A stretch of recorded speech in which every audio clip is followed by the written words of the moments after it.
আসসালামু আলাইকুম ভিউয়ার্স, আজকের আমি আসলাম আপনাদের জন্য নতুন একটি রান্নার রেসিপি নিয়ে। আজকের আমি করে দেখাবো চাল কুমড়া সরিষা দিয়ে অনেক স্বাদের একটা রান্না। আপনারা বাসায় এই রান্নাটা করে দেখবেন। যদি ভালো লাগে আমাকে কমেন্টে জানাবেন এবং আমার চ্যানেলটি সাপোর্ট করার জন্য লাইক কমেন্ট শেয়ার করে সাবস্ক্রাইব করে পাশের বেল আইকনটি ক্লিক করে দিবেন। আর ফেসবুক পেজ থেকে যারা দেখছেন তারা লাইক কমেন্ট শেয়ার করে আমার পেজটি ফলো করে দিবেন।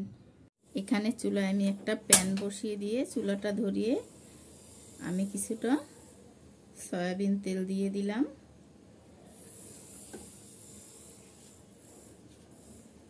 আর এখানে পেঁয়াজ কুচি দিয়ে দিচ্ছি কিছুটা। পেঁয়াজটা হালকা একটু আমি নরম করে নেব।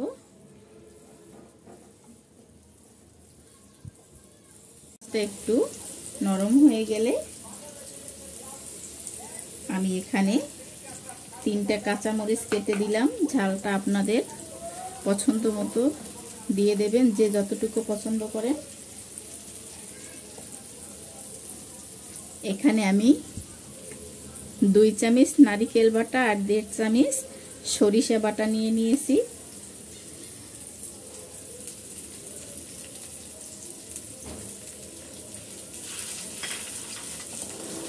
আমি ভালো করে একটু কষিয়ে নেব।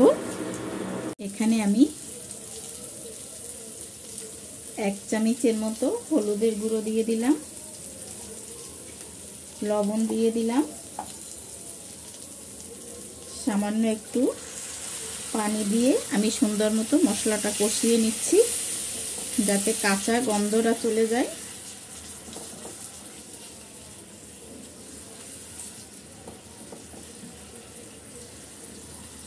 সামান্য জিরের গুঁড়ো আর কিছুটা ধনিয়ার গুঁড়ো দিয়ে দিলাম। আমি মশলার সাথে একবারে কষিয়ে নিচ্ছি।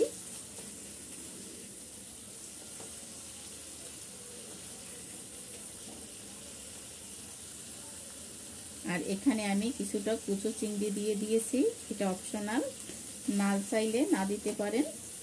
এটা নারিকেল বাটা আর সরিষা দিয়ে অনেকটা স্বাদ হয়, কিন্তু আপনারা চাইলে চিংড়ি মাছটা দিতে পারেন, না চাইলে না দিতে পারেন। আর এখানে আমি জালি কুমড়া, কেউ বলে চাল কুমড়া, আমি এভাবে কুচি কুচি করে কেটে নিয়েছি। মশলাটা কষানো হয়ে গেলে আমি সম্পূর্ণ জালি কুমড়াটা এর ভিতরে দিয়ে দেব। এখানে কিন্তু মশলাটা আমার কষানো হয়ে গেছে। আমি এখন এই জালি কুমড়াটা দিয়ে দেব।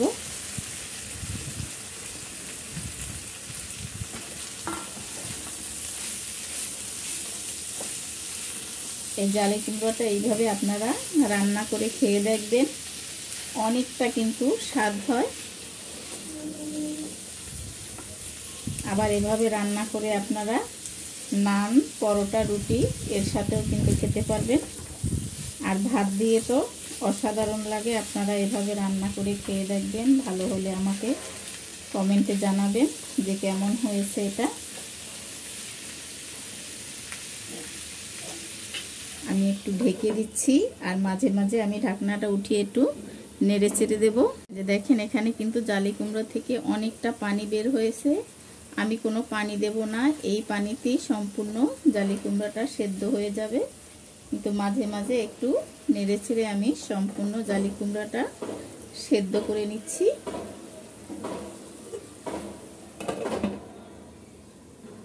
এই যে দেখেন ভাজিটা কিন্তু আমার হয়ে গেছে, আমি কোনো পানি কিন্তু দেইনি।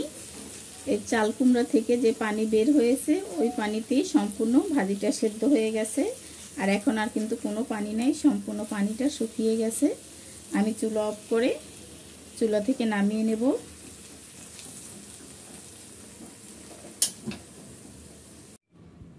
এই যে দেখেন অসাধারণ স্বাদের এই চাল কুমড়া ভাজি আমার রেডি।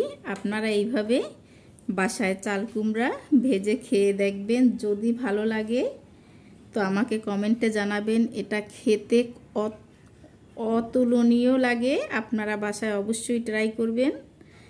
আর এখনও আমার চ্যানেলটি যারা সাবস্ক্রাইব করেন নাই, যারা নতুন এসেছেন আমার চ্যানেলে, তাদের কাছে অনুরোধ রইল আমার চ্যানেলটি লাইক কমেন্ট শেয়ার করে সাবস্ক্রাইব করে পাশের বেল আইকনটি ক্লিক করে দিবেন। আর ফেসবুক পেজ থেকে যারা দেখছেন তারা লাইক কমেন্ট শেয়ার করে আমার পেজটি ফলো করে দিবেন।